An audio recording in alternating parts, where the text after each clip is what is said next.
Now we are less than 24 hours away from the US presidential debate, the first and probably the only time Kamala Harris and Donald Trump will take the same stage. Well, as Pennsylvania gears up for it, let's look at how the American voters are feeling about it. For the first time in weeks, Trump is leading Harris nationally, and this is according to a poll by New York Times and CNN poll conducted between September 3rd to 6th.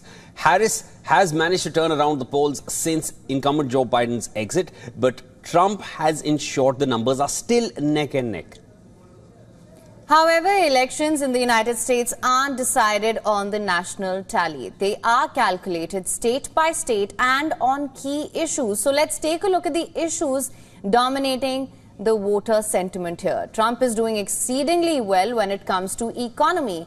He is leading Harris with 16 percentage points. And it's important to note that Republicans have historically polled better when it comes to economic issues. In inflation, the former president leads with an even higher gap of 25 percentage points. These numbers are also testament that Trump continues to defy all odds. Despite his historic status as a convicted criminal, as the latest polling confirms that Republicans are resting their loyalties with him. Harris takes the prize in issues related to housing. That's where she's shining, where she leads with 7 percentage points. And also in mental and cognitive health, where the vice president has a 17% point lead. Remember, this was a sticking issue for the former Democratic candidate Joe Biden, who ultimately succumbed to the pressure. And for more on this, our correspondent Susan Tehrani tells us about the main concerns for the Democrats going into the presidential election and how they can address them. Listen to this.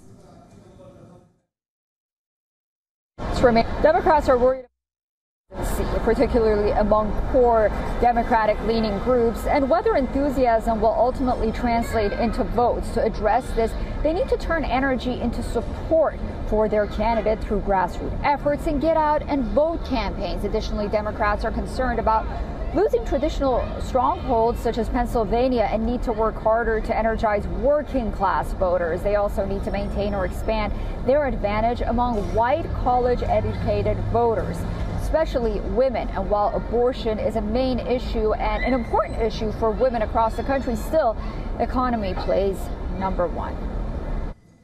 Susan further explains Trump's recent struggles, why the race remains so close, and what can Harris do to cut into Trump's advantages. Listen to this.